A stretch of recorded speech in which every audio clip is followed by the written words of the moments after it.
안녕하십니까.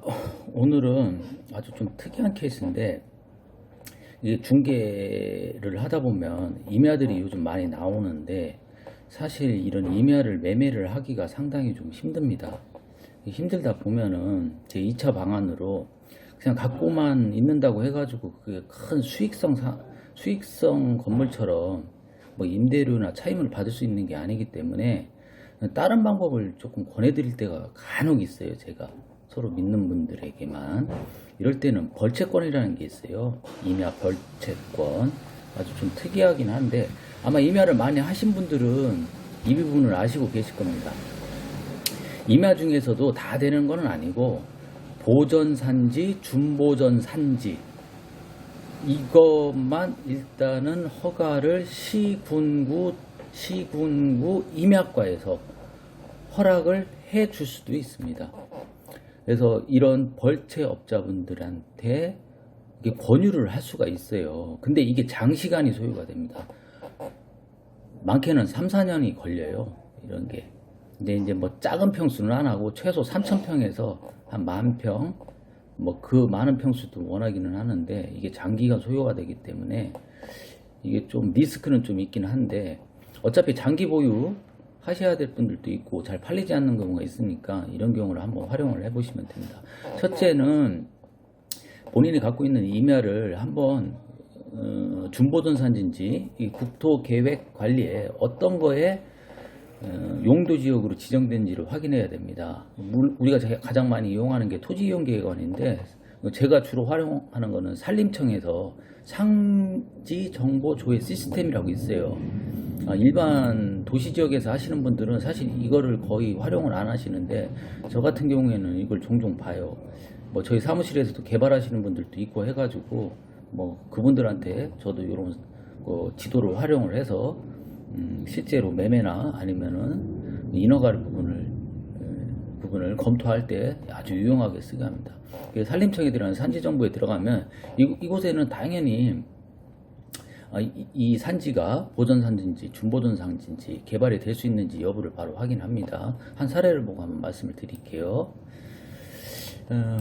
이게 매도를 내놓은 건데 이 땅입니다. 세종시에 있는 임야인데 한 10,000평 정도 되는 거고요.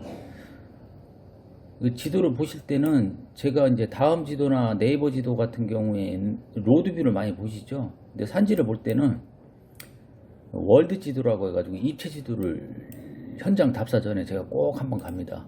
이렇게 집원을 넣게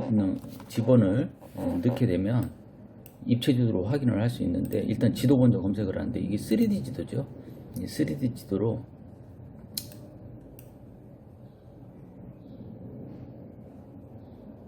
경사도나 난이도를 좀 파악을 합니다. 이렇게 보시면 현장 답사를 굳이 안 가셔도 이렇게 보면 이게 경사도가 높아서 악산인가 아닌가를 확인이 충분히 가능을 합니다. 사무실 안에서도 대충 봤었을 때 대한민국 임야 같은 경우에는 크게는 침엽수하고 하렵수 위주로 돼 있어요. 근데 벌채권에서 가장 우선으로 두는 땅 같은 경우에는 보시면 이게 제일 좋은 게 소나무입니다. 소나무. 침엽수죠. 그 다음에는 낙엽송이에요. 버든 낙엽송. 그 다음에 화렵수인데 화렵수는 뭐 여러분들 대충 감이 오실 거예요. 근데 이제 소나무가 가장 많이 쳐주니까 소나무를 제가 이거 봤을 때는 이게 하도 많이 보다 보니까 이거는 그냥 소나무가 일부 있겠구나 이렇게 생각을 합니다. 그러면 아까 제가 말씀드렸던 이 산지정보 조회 시스템으로 갑니다. 충분히 도로도 접해 있고 체벌하는데 큰 난이도가 없겠구나 라고 하고 산림청에 들어간 산지정보 시스템 가서 준보전 상지, 임업용 산지 이렇게 돼 있는 것을 확인을 합니다. 이게 체벌이 가능도 하고 허가도 날 수 있겠구나. 여기에서 중요한 게 면적인데요. 준보전 산지 면적과 임업용 산지 면적 이렇게 좀 나눠져 있어요.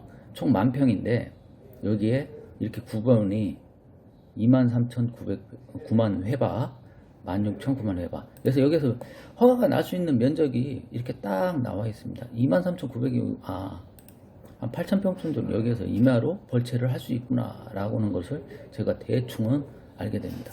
이렇게 했을 경우 현장 답사는 이제 벌채 하시는 분들 가서 수목이 소나무가 많이 나오느냐 침엽수가 나오느냐, 최하 화렵수가 너무 많으면 침엽수만 이렇게 잘라가지고서 딱 팔 수가 없어요. 그 난겹성, 화렵수 이런 것도 같이 벌채를 하면서 이렇게 작업이 들어가야 되는데, 이게 통상적으로 언제 들어가냐면은 만약에 올해가 지금이 6월이죠. 6월 내개면 인허가 같은 경우가 한 2개월 정도 소요됩니다. 그럼 8월 달부터 벌채가 가능해요. 8월 달부터 벌채는 겨울이 오기 전에는 끝내야 돼요. 겨울이 오기 전에는. 겨울 오기 전에 끝내버리면 끝나고 또 다음 해에 한번 해야겠죠. 봄에 한번 하고, 그리고 내년도 봄에 끝났다고 하면 이걸 다시 나무를 심어줘야 돼요. 이거 심어줘야 되는데 시기가 있습니다. 시기가. 지 마음대로 해가지고서 하는 게 아니라 봄이나 가을 때에만 심어주고, 그 다음에 또 나무가 자랄 수 있도록 풀베기 작업을 약 3년간 정도 소요가 돼요. 그러니까 많게는 5년 정도가 소요가 될 수 있는 거예요. 그렇죠. 그러면은 이 지주분들한테 어떻게 이게 하냐면, 한 평당 그렇게 많이 주지는 않고 한 3,000평당 200에서 한 100만원 정도의 체벌권을 좀 드립니다.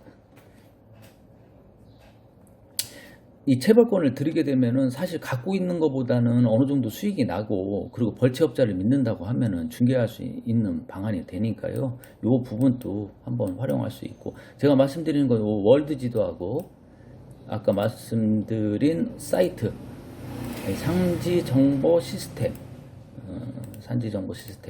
여기 들어가시면은 인목수도라는 것도 있는데, 이게 나무가 어떤 것들이 써 있는가가 여기에도 나와 있는데, 그거는 다음 기회에 한번 말씀하시고요. 임야를 꼭 매매만이 아닌 수익성 부동산으로 활용할 수 있는 방안이 있다라는 거를 잠깐 소개해 드렸습니다. 오늘은 여기까지입니다.